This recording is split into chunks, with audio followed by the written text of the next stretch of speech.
Infomercials Inc. website.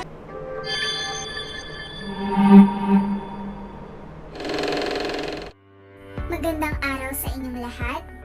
Ako nga po pala si Cristel Calwag, ang magtatalakay sa kahalagaan ng wika base sa aking prinsipyo. Ano nga ba muna ang wika?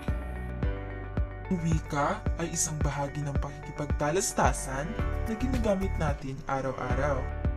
Magaling! Ang wika ay bahagi ng ating kultura at ang wika bilang kultura ay kolektibong kaba ng karanasan ng tao sa tiyak ng lugar at panahon ng kanyang kasaysayan. Ang wika ay ang pinaka-importanteng uri sa isang bansa kasi ito ay ang ginagamit sa pag-communicate sa isa't isa. Ngunit kung inyong tatanungin, base sa aking prinsipyo o paniniwala, masasabi natin wika ay maaaring tulay sa pagiging matalino. Nagagamit ang wika sa madami at iba't ibang paraan. Maaaring sa aspeto ng edukasyon, mahalaga ito sapagkat sa pamamagitan nito, nagiging malawak ang ating kaalaman. Sa pag-aaral ng dalawang wika, Ingles at Filipino, naging lalong nadalisay ang ating pag-intindi at tamang paggamit nito. Maaari din naman ito magamit sa media at entertainment. Wala ang tinatawag na media at entertainment kapag wala ang wika. Kung wala nito, paano mapapahayag ng nasa likod ng media at entertainment ang ibig sabihin nila kung lahat ay nakatahimik? Ang wika ay importante sa pagbibigay ng impormasyon sa pamamagitan ng balita. Ito rin ay ginagamit para sa mga teleserye o mga pelikula na tinatanaw natin. Bagaman sa aspeto ng pelikula, mayroong tinatawag na mga silent films ng unang panahon. Maaari din sa pamahalaan, nakasulat sa papel ang mga batas na galing sa pamahalaan at maaari nating mabasa. English man o Filipino, ang wika ay magiging gabay at nagbibigay ng kaalaman sa kung ano ang katanggap-tanggap o hindi. Maaari din sa bansa at ang mga naninirahan dito. Ang wika ay isa sa mga importanteng kasangkapan na bumubuo ng partikular na bansa.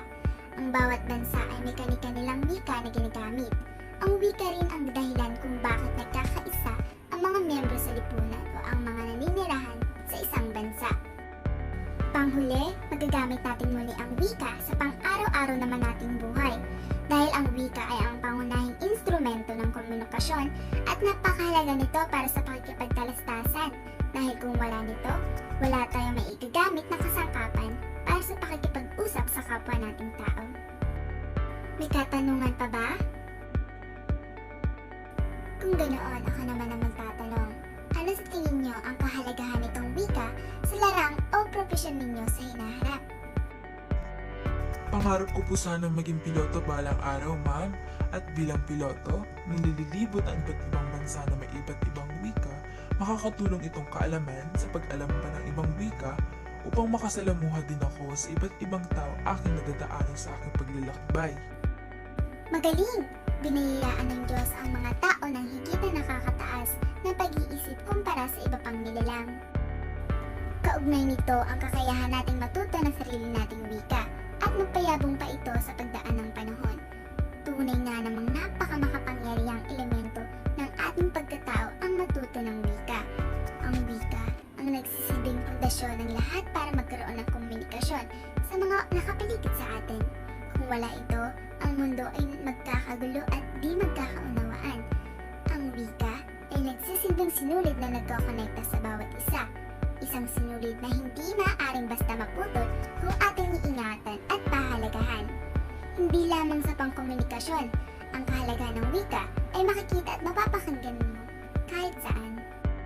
Sa pamamagitan ng wika, malaya natin na ipapahayag ang mga ideya na nasa isipan natin at nasabi ang ating nararamdaman. Ang dami kong natutunan tungkol sa kahalagahan ng wika. Ang sarap pala sa karamdaman na naagap natin yung pinaparangal sa atin. Oo naman, sana maulit muli at sana din madami pa akong matutunan na ibang rehestrong wika upang makasalamuha pa ako ng iba't ibang tao sa mundo. Muli, ako si Cristel Calwag na nagpapahayag sa kahalagahan ng wika. Hanggang sa muli! Salamat!